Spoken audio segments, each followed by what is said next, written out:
Hello, everyone. Welcome to Ecoffee with Experts. I'm your host, Matt Fraser. And on this episode, I have with me a very special guest, Larry Gurreri.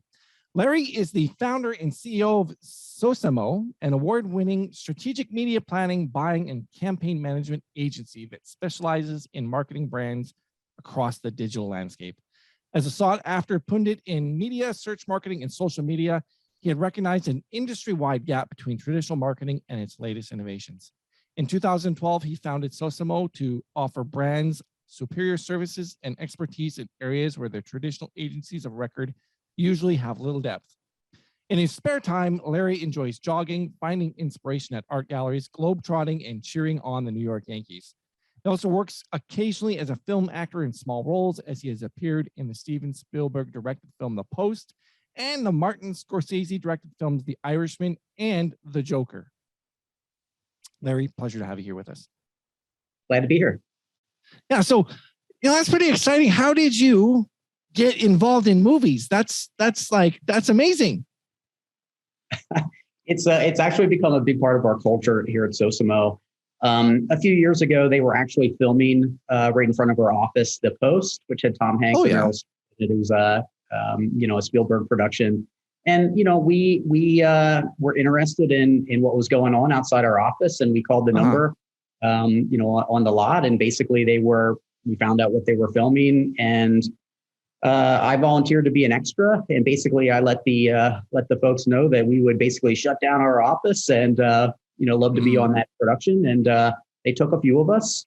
And, since then I've been listed with a casting agency, and really just whenever they're looking for somebody with the longer hair, so it's like 70s and 80s, era films, I'm called. So I was in The Joker, I was in The Irishman, and it's definitely become a big part of our culture. So I saw that a picture of you with the Joker makeup. Was that for the movie, or was that just you were playing around, or like were you an extra as one of those? Yeah, I did like 8 days. On the set of The Joker, and I was one of the clown-faced protesters. It was a lot of fun. Oh, wow. Yeah, I saw that movie. That was a real dark movie. Yeah, it was fun. So, hey, Larry, you started your agency in 2012. How did that come about? Yeah, I mean, there's a lot of reasons for starting Sosemo. I had been at a larger agency just before then. And in all honesty, I was kind of burnt out on just being stretched across so much different business and having like 4 different bosses. So I was just looking for a moment to kind of recalibrate. I was interested in something a little bit more intimate. And, I dabbled with starting an app-based company. And, kind of along the way, my old colleagues were just reaching out to me to see if I'd be interested in some freelance work. And at first I was just focused on my app, but at some point I started on some freelance business. And at some point I just kind of realized that, I had to make a decision between trying to raise funding for the app business or, just really kind of dialing up an agency quickly. It was unquestionable that there was a lot of demand for kind of specialized, marketing services. So I went with the agency, and there goes the story. Yeah, that was 10 years ago now. Yep. What is one of the hardest things about starting your agency? Well, I mean, I guess one of the biggest. Sorry. Yeah, please. One of the biggest challenges. The challenge is like one of the hardest things is kind of. But what were some of the challenges that, in order to starting your agency, like from then to now? I mean, getting off the ground was a bit of a challenge. I mean, I didn't do a whole lot early on. I mean, a lot of my old colleagues were reaching out to me and kind of looking for freelance work, which essentially just kind of spun into an agency. I reached out to my network a little bit, but I mean, really, it was just about doing really good work. And, that just led to additional business. Have you always wanted, sorry, you were going to say? Yeah. Well, I mean, nowadays it's about getting talent, so as we grow, talent is hard to come by, and, we do pretty much everything that we can to add to culture, add to benefits and so forth to attract the best talent that we can. Yeah. It seems across the board, finding people. And I don't even know, I think, correct me if I'm wrong. I just read the headlines, but finding people not only in our industry, like marketing agencies and digital marketing skills, but even finding trouble finding plumbers, like, and tradespeople and other types of things. Is that correct? I mean, the figures that I've seen, every year we do kind of an annual town hall meeting. We definitely shared a lot of those figures. Is marketing one of the bigger areas with the shortage of labor? So basically, but I mean, it was like that before, all this happened with the pandemic and everything as well. I mean, I always had to do everything possible to, make this an attractive place for people who want to work. So what do you do then what do you do to attract talent? And for number one, what do you do to attract talent to your company, to your agency, to get them to come work for you? Well, I mean, I've never kind of shortchanged benefits. We do a lot. Our benefits are very, very good. Essentially, we have the best benefits that we could offer, and there's a lot culturally that we do as well. I mean, you mentioned the movies, so that's so cool. In the film festivals, we even during the pandemic, we actually rented our own movie theater and actually had a virtual screening at the New York Film Festival. And it's kind of funny. The firm that actually owned that movie studio is actually they become partners of ours because it was a movie production company in New York City, and I got to talking to the owner, and he had been telling me that basically in his movies he's directed Anne Hathaway and so forth. So we actually partner with them now. We're actually promoting their latest film. It's something that we're interested in. I mean, baseball games, all kinds of team building activities, all that stuff's really important to us. So I guess that's also how you keep your talent then, by making them a part of a community, it sounds like. That's a big part of it. I mean, there's a lot of other things. We've got a number of different bonuses that I think are very innovative. We have something that's called variable added comp, which is a really unique bonus structure that essentially is like overtime, which I think really distinguishes us. I mean, last year with how busy we were and over capacity we were, I mean, essentially our team was earning overtime, which I thought was pretty critical. I think agencies weren't doing with that, basically had a lot more issues delivering. Yeah, that's pretty interesting. How did you pick the name for your agency? Well, I was starting a company, obviously, so I was trying to find a name that was available on GoDaddy for $8.99 that was 2 or 3 syllables, right? And there wasn't much, so I spent probably days just kind of combing through the different options. So I came up with the word Sosemo, which is essentially an acronym for social, search, and mobile.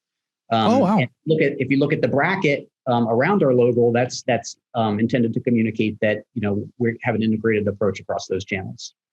So social, search, and mobile. Yep. That's pretty ingenious, to be frank with you. Picking a domain name for a business nowadays is pretty darn hard to come up with, to find something that's available. And then not only do you have to find that, you got to find if the social media handles are available. Totally. And it's got to be less than 15 characters. Otherwise you're not getting on Twitter. Or you got to be really creative. Lots of meetup groups these days for sure. Yep. Yeah. What is your favorite part about running a marketing agency, digital marketing agency? For me, it's about the personal connections. For me, it's about, getting to know my clients really, really well, getting to know my coworkers well, and just kind of caring about everybody and helping them to succeed. So for me, it's just about personal connections. Yeah, that's awesome. I find that too as well, just connecting and helping people. Now you specialize in certain area of marketing services. I saw on your website, for instance, you have a health division and a media division. Has it contributed to the success of your agency specializing in a niche or industry such as health services? Yeah, absolutely. Health is a very specialty. So there's absolutely. I mean, when you talk to healthcare marketers, I mean, they basically frown on people that don't specialize. So it is a very unique specialty there. So therefore, it gives you a distinction in order to do that. So I kind of know what you're talking about because I used to work for car dealers. So I know that takes a special skill set too as well. It's not something everybody can do, but what am I going to... Sorry, my apologies. Usually I don't know why I'm... That's all right. So you had, excuse me, you had mentioned looking for new talent and acquiring new talent. Yeah. What are some of the things you look for in an interview? that's either going to qualify or disqualify someone from joining your team or even being considered for your team? Maybe it's a tip that you could share with someone else who'd be watching. I mean, it's really tough. I mean, we definitely have kind of our interview screening questions. It's really just about being passionate and, coming across that way, that you have done some research on our clients, on us, so that's really what matters. It doesn't take much to research a company, to research their clients, and to actually have like a meaningful, conversation with an employer. But it's funny that most people don't. Most people just, submit their resumes, and that's about it. It give you a very generic kind of cover letter and hope for the best. Interesting. My goodness, that's interesting. So, if any tips on people out there, do some research on the company you're applying for. That's interesting. Do you think company culture is something that can be created, or does it happen naturally? It evolves over time, that's for sure. I mean, there's a lot of things here that have become baked over the years, but I mean, we really had to work at it early on. I used to have, I still have lunch meetings with individual lunch meetings with everybody on our team. And, one of the questions I'm always asking is like, what else can we do to make this a better workplace? I mean, how can we have more fun? And, essentially at this point, like, I'm not getting a lot of new answers. Like, we've got a pretty baked culture. So I think it's something that you work at, but I think it does kind of stabilize over time. Sounds like you've created a place that not only gets things done, but is fun place to come and work. Because I saw the bobbleheads on your desk, and I guess your team got a custom one made for you. There's one made of me. Yes. Yeah. How did that come about? Yeah, they know. That's funny. How did that come about? How did they get that made? Did they? I don't know if you can order them. Well, I mean, to be honest, like going to the Yankees games is something that's important to us. And there are bobblehead days at Yankee Stadium where you get some kind of unique, bobblehead. There's not that many. There's only 10, 20,000 bobbleheads at Yankee Stadium. Stadium's a lot bigger. So we always go and get the Jim Beam suite on bobblehead day, because there's a special entrance where we can go in and we make sure everybody gets their bobbleheads. So, I think everybody's got the bobbleheads, and, I think they know that I'm proud of them, and I always care about bobblehead day. So they had that made, I think, on Amazon somehow. Oh, wow. That was really neat. National Bosses Day. It was a National Bosses Day. They gave that to me. Oh, wow. That is so cool, man. That is so cool. Hey, what is being a digital marketing agency? There's various different things that one can specialize in or do. I noticed that one of those things you do is SEO. What's your favorite thing about search engine optimization? Yeah, I mean, I've been doing SEO for about 20 years now. So, I mean, for me, it's a fairly level playing field. I do feel that you're willing to put in the work, that you can compete or outrank the biggest brands out there. So that would be why I like SEO. Yeah. What is a commonly held belief about SEO that you passionately disagree with? Yeah, I mean, we've definitely got our unique philosophies in here regarding all the channels that we work in. I would say that, more content and more keywords is always better. I feel like that's a common belief that we don't necessarily agree with. Oh, okay. So more content and more keywords is always better. Some people... I don't think it is. I don't think it is. No. Okay. Can you give me an example of when that was? Yeah, well, I mean, I think generally, like most marketers, basically their approach to SEO is to have a content strategy. So like producing more and more content and kind of stuffing more and more keywords in that content is kind of their approach. To me, that feels more like it's throwing darts at a dartboard and just kind of hoping for the best results. Us personally, we have a more strategic approach to that. Okay. What results have you seen as a result? Like, is there any campaigns you can share, like in generality? You don't have to share specific details of a client's strategy, but are there any examples you can share that you've used in that approach? Yeah, I mean, well, let me talk a little bit about what our approach is. So what we do is something that we call a keyword listening study. And that's really kind of the intelligence that we use to inform our SEO optimization recommendations. So the way that we think about it is, I mean, everybody kind of knows about Google's algorithms and what have you and how complex they are. For me, about it in layman's terms, the way that I think about the search engine algorithms is that, basically the engines will set aside a limited number of points for key locations on a web page. So for example, let's just say the title of a page.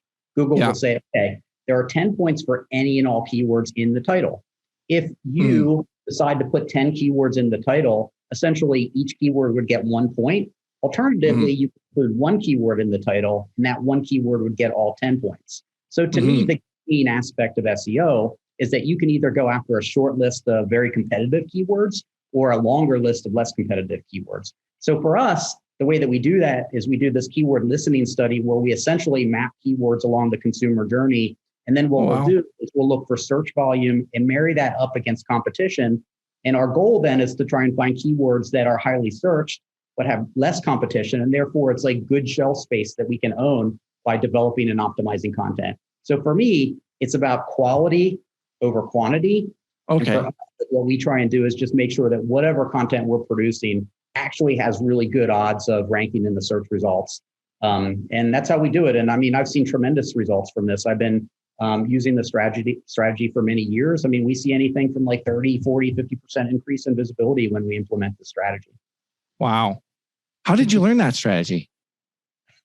Well, I mean, if you really want to know, it kind of ties back to our health experience. So when you work in pharmaceutical marketing, essentially there's a process called, it's got a lot of different names, but essentially it's MedLegal review. So everything that it's going to be in market basically has to go through a very detailed review process. So one of the unique things about working in healthcare, specifically pharma, is that whatever you put in market is going to stick there for a while. You don't really have the opportunity to tweak content over time. So I think in a lot of industries, the approach to SEO is basically put something out there and tweak it based on analytics. In healthcare, we don't have that opportunity as much because everything needs to be kind of rerouted through MedLegal. So when we produce content, we need to make sure that it is going to perform out of the gate. So years ago, when I was starting out in pharmaceutical marketing, what we realized is that we had to do the upfront planning and analysis to make sure that content was going to perform, because once it was in market, we were kind of stuck with it for several months. So as it turns out, I feel like it is the better approach to be more about being proactive about your optimizations than reactive based on analytics. So it does come from the health specialty. How do you, what tools do you use to figure out what content to write? For instance, I mean, I'm pretty sure we're both familiar with tools like Surfer SEO and Page Optimizer Pro. Do you take that approach, or do you just take a look at the different sites that are already there? Yep, we have all those tools as well. Yep. Okay, so you basically take a look at those and then use your approach that you developed from doing healthcare marketing, which is very interesting, by the way. Thanks. You take a three-pronged approach to marketing, which I read about on your website, and one of the things you talked about was using PPC to get traffic as well. Can you tell me about a strategy that worked surprisingly that you used in PPC to get a client results? I think that we've got, we're a boutique agency. I feel like we've got an arc approach to every channel that we work with. So definitely paid search is one of the core channels that we work with. For us, it's really about, again, upfront planning similar to SEO, but we do basically a comprehensive inventory assessment, and strategic budget allocation recommendation is really the key to our special sauce when it comes to paid search. Oh, yeah. Can you expand on that a little bit?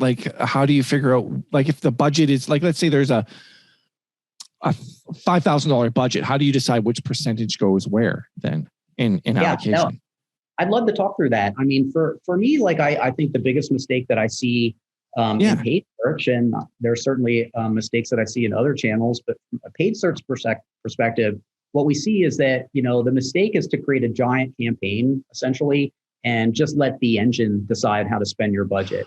So what I always like to say is that Google will spend your budget as efficiently as possible for Google, not your business. Yeah. So for me, it's about really taking steps to kind of control how the spending occurs. So the way that we do that is we'll essentially map keywords along the consumer journey. Obviously, we'll have different keyword groupings, and then we'll use their planning tool, and we will use the planning tool to forecast different SO share of voice levels at different price points.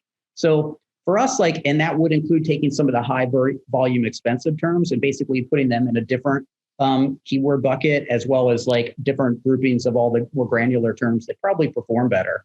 And then, ultimately we'll have conversations with the clients and try and understand their goals and so forth, and base our decisions on the goals, but also the hidden value that we see. And we'll come up with a plan. It's almost like a mini media plan specifically for paid search. We may say something like, we may set budgets that are 30% share of voice on the high volume expensive terms, and then try and shoot for 100% on the more granular terms and so forth. So for me, it's about being aware of different SOV levels and just kind of controlling the spending out of the gate. That's a pretty interesting approach, because you're right. A lot of marketers and agencies will, let's take your money and do a broad match approach, see what works. I see it all. Tweak it from there, and then you waste money. Yeah. I mean, I see it all the time. It's pretty obvious to spot. I mean, you look at these campaigns and you see that 90% of the budget is being spent on 3 terms. Yeah. And whether or not those terms, what are some of the biggest mistakes you see then in that you've seen besides that in people setting up Google ad campaigns? I mean, that's the biggest one in my mind. If you're, you don't have the intelligence, and what I mean by that is the research that you've done to know, how to spend. It's not gonna work out for you. Do you see conversion tracking missing a lot from Google ad campaigns? Not too much. I mean, for us, we're in a lot of campaigns, so we're not taking over too many campaigns and restructuring. Oh, okay. Yeah. I was just curious, because I was just curious from your perspective, if you've seen other agencies, some campaigns you've taken over. What has been one of the most successful SEM campaigns that you've run that you could share? Well, I mean, we did this analysis of an existing campaign for a Fortune 100 client one time. I mean, we've done this for many pharma companies as well, where we've kind of come in, audited an existing campaign, identified exactly what we just talked about, a handful of basically exhausting the entire budget, gone through the process of coming up with an inventory assessment and a more strategic recommendation for the budget. We had one particular very large campaign that we did this analysis for, and ultimately we executed it, and it had a 4x increase in all metrics. So it's actually led to substantially more business for us. Well, that's awesome. And I mean, I imagine the impact on that particular business was very good, to say the least, without going into details. Yeah. But it works. Yeah. That must be very rewarding to see what you do have such a positive impact on the outcome. I love it. Yeah. Because not only are you changing the business owner's life, but possibly you're impacting the people who are working there. They may need to hire more staff, and so on and so forth. Would that be a fair assumption? I mean, absolutely. I mean, we love, seeing our clients succeed. I mean, but also I can say that for a lot of the brands that we work with, I mean, we work in healthcare. I mean, it's not we're selling t-shirts or bumper stickers. A lot of times that we're helping to improve people's lives. We're in some cases with some of the brands that we work with, we're helping to extend people's lives and so forth. So there definitely is a lot of satisfaction in working in healthcare for that. Yeah, I'm glad you pointed that out, because it's not like you're just selling widgets and helping people sell widgets. You're helping people make an impact and possibly extending people's lives. That's got to make you feel good at the end of the day. I mean, ultimately, we're facilitating conversations between patients and doctors. Yeah. So how do you use social media paid campaigns to do that? How does that fit in the mix? Yeah, I mean, social, I like paid social. I think there's still a lot of inventory out there. It's lower cost. It's certainly one of the channels that we're working in today. I mean, for us, we have a similar artisan approach to paid search and to SEO, where we'll do basically an inventory assessment and kind of strategize, the strategic kind of budget allocation across campaigns. Yeah. And that's what delivers results for us. What is it that's because social, as you and I know, is you're more interest-based targeting and people-based targeting rather than keyword-based targeting. So how does your approach differ when you're implementing a paid social campaign versus SEO and PPC for Google ads or Bing ads or whichever the case may be? You're right. It's a little bit different. Instead of keywords, you're looking at basically user affinities. So for us, what we do is your first step is you kind of have to flush out the different target audiences. I think if there is a listening tool that you have that's what we use to kind of flush out, what the personas look like and to identify and so forth. From there, what we do is that we'll use the planning tools within the various platforms of Facebook or LinkedIn or what have you to identify the audience sizes. And then based on the audience sizes, we determine the budget needed for a certain amount of ad frequency that we would consider ideal. So for us, it's like when I mentioned about how basically Google will spend your budget as efficiently for Google, it's the same kind of thing with Facebook and LinkedIn, but instead of just spending it on clicks, they spend it on ad frequency. So for us, definitely is a point of diminishing returns. Return with ad frequency, where it's actually not productive to keep showing the ad over and over and over and over and over again to the same audience.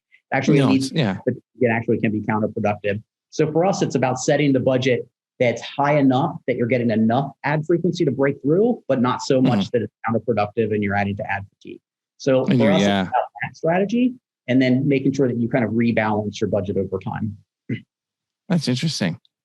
So how do you use all three of these marketing channels together to create a successful campaign for a client? I mean, for us, like these are, the core channels that I think most clients should be, running campaigns on. Along with programmatic's the other one that we do a lot of work in. But for me, it's all about frequency. We're a media buying agency, so it's just about having the right amount of touch points and ad frequency across channels to basically break through and drive the actions that you want. Oh, that's awesome. Do you have any examples, again, in general terms of successful campaigns, one in mind or particular that have utilized all three or four of these? Because you mentioned programmatic. I would say that like the majority of our clients do work with us for all these channels, and we've got like 90% retention with clients. So I would say that they're all pretty much successful. So. Oh, okay. Yeah, I was just curious if there was one that stood out or anything like that you found was really. If there was a client who only had a limited budget to exclude one of those channels, which one would you tell them to exclude? Well, I don't know if I would exclude 100%. I mean, I think you could certainly dial back in certain areas. We do this a lot. Okay. And, there's just kind of trying to get the coverage that you need. I use all three of the channels, but, we may dial back in certain areas. Oh, okay. So for example, with paid search, they dial back from the awareness of kind of upper funnel terms and just focus on the branded terms, or we might use social for more awareness and so forth. Okay. But still utilizing the budget and divided. Is there a certain percentage of the budget? So for instance, let's take $1,000 because it's an easy number or 10,000, whatever. Now we're talking 4 channels. There's paid search, SEO, paid social, and programmatic. Yeah. How do you decide how much percentage of the budget? Let's go based on $10,000, just because it's a number that can divide easily by percentages. Yeah. For instance, do you take it like 30% for pay per click, like Google ads, 30% for social, 30% for, we could do 25. I don't know. I'm just curious what your approach is. There's art and science there, right? So, for me, it's, we do a couple different things. Well, first off, having that inventory assessment really helps. So if we know basically how much coverage is available or how much inventory at what cost is available, that helps guide our recommendations. And then the second part of it really is just kind of understanding the client goals and kind of where the product is in its life cycle. If it's a brand new product and we're focusing on awareness, we might try and put a higher percentage towards awareness media. If it's a product that's been a while, we might be really just focused on the kind of lower funnel acquisition media. So we take that all into consideration when coming up with a budget allocation. I mean, for me, one of the key takeaways I think that's important for clients, and this is something that I often have this conversation with regards to budget, is that if you don't have the budget to have enough frequency for a nationwide campaign, I think it's better to geo target. I think it's better to go deep in a specific geo and have enough frequency to actually break through and drive the actions that you want versus spreading the campaign too thin nationwide. So that's something that we often discuss. That makes a lot of sense. Rather than spreading out your budget across the entire country, limiting your reach, so to speak, to a certain geographical areas and utilizing your, because then the revenue from that campaign could therefore go to. So have you seen a lot of campaigns do that, or clients do that, where they'll target, like, for instance, New York to get things running, and then target Boston, and then target, Los Angeles, and then target like different geolocations across the city or across the country, to grow, rather than just boom spending.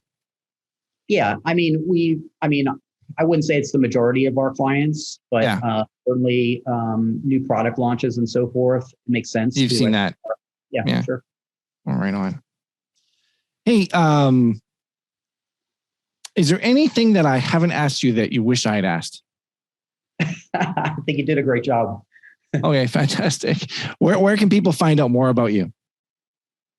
Well, I mean, it's very easy. You can just go to sosemo.com, or you can add me on LinkedIn and connect with anybody. Okay, so they can just look for you on LinkedIn, and we'll make sure to put that information in the description of the video and other areas so they can find you. Hey, I'm just going to ask you 5 really rapid fire questions before we conclude this interview. What is one subject you would like to learn more about? Movie production. Love it. Movie production? Oh, right on. Right on. Actually, movie promotion is something that we're starting to do more of. Movie promotion. Wow. Hey, that makes so much sense since you're in New York, Yep. Because I know movies get made in Hollywood, but there's also lots going on in New York. Yeah. What is your favorite movie then? I'm going to have to say Godfather, or number 2 would be Casablanca. Yeah. Casablanca would be number 2? Yeah. Fantastic. Who is your favorite Disney character? Well, I'm not a huge Disney fan, but can I say Obi-Wan Kenobi? Because I'm really excited. Oh, yeah, there you go. Series. Yeah, he's now. Yeah, they're now part of the Disney family, so that's a good answer. What is your favorite type of food? Because I know, unless I'm mistaken, you like to eat out, or you like to cook, or I know you're a foodie. I not to offend you or anything. I know you're a foodie. I saw that from your. Yeah. Steak tartare, believe it or not. My parents. Steak tartare. Oh, wow. I love it. I'm kind of a connoisseur when it comes to steak tartare. Oh, wow. That's awesome. That's very interesting. I love to cook, and I worked in the restaurants for 14 years. So I know exactly what you're talking about, steak tartare. Cool. What is your favorite season of the year? Spring, winter, summer, fall? Springtime? Yeah. Yep.